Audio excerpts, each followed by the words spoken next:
Welcome to Blooming Wildwood Homestead. Today we are going to be planting a turmeric plant that I just picked up and taking a peek at how the horseradish is doing.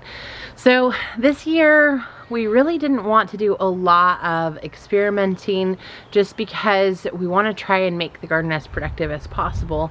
But I love experimenting with new things, particularly if it's something that I think will be a great addition to our overall food pantry. And so I am experimenting with just a couple of things this year. Things that we know are tried and true favorites. We're sticking with those for the majority of the garden, but I am trying to incorporate a few things that I think are going to be great experiments. One was the horseradish root, which I will show you how that's doing in just a minute. The other is the turmeric. Turmeric has a lot of health benefits, including being an anti-inflammatory. So I know that a lot of people will take a turmeric supplement, which I have not been doing, but I would like to incorporate more turmeric into my overall diet. And so I thought it would be great to try and plant it and grow it here on the homestead. So I picked up this plant that's already been started from the turmeric rhizome, and my understanding is that it's supposed to be fairly easy to grow. So we're gonna go ahead and put it in a pot and just see what happens. I selected this pot because it is pretty large and it's one of the wider pots that I have. I wanted to go ahead and get something else, like they said a whiskey barrel is supposed to be really good because you really want that width and you need a little bit of depth for the rhizomes to develop.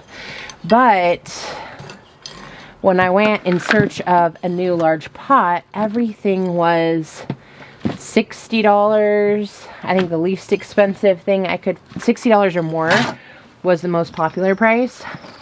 The least expensive thing I could find was $40, and I just didn't want to pay that for it. So we scoured around the homestead to find this pot, and I'm going to see how it does for us.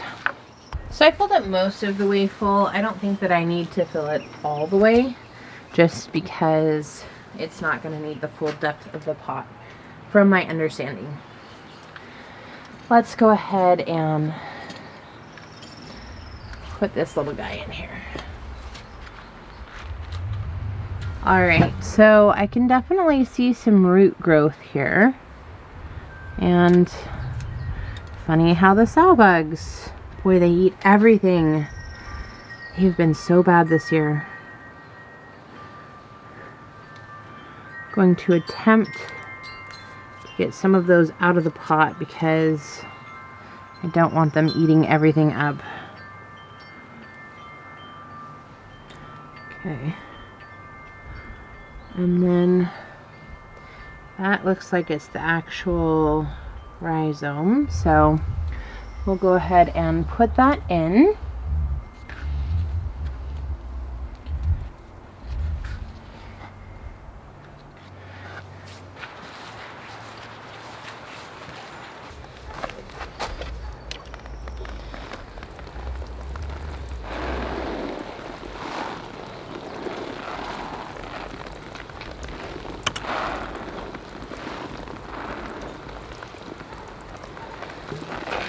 I'm pretty excited to see how the turmeric does this year.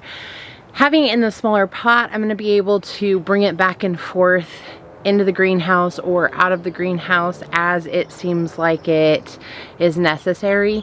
And then what I'm thinking is this year I probably won't be harvesting a lot for eating in the house, but I can go ahead and harvest new rhizomes to plant next year. So I'm looking at this year mostly as a grow it for more seed kind of year. And then hopefully in the next couple of years, there will be enough to go ahead and work off of.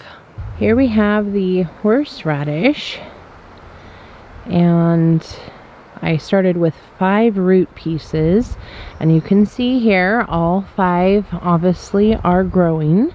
I see 5 distinct plants, and it's just kind of an interesting looking plant. It's getting pretty tall. The leaves are kind of an interesting shape. I don't know. So far, I'm hoping the roots are developing nicely and we're gonna have some great horseradish. Really looking forward to it. I hope today's video was helpful for you. If you have not considered trying some turmeric, or even horseradish, I would encourage you to give that a try and see. Turmeric is something you can definitely do in containers, so you could plant that anywhere. Horseradish seems like it requires a little bit more of a distinct boundary. I think you can put it into a larger container, but it's not going to be as flexible and you might not be able to get as much horseradish root to harvest. So probably a raised bed or some other type of confined area might be better for the horseradish. But let me know in the comments below, are you experimenting with some new things this year? Let me know what you're trying out. If today's video was helpful, don't forget to like, and we would love to have you subscribe and be part of our community here at Blooming Wildwood Homestead. Until next time, bye everyone.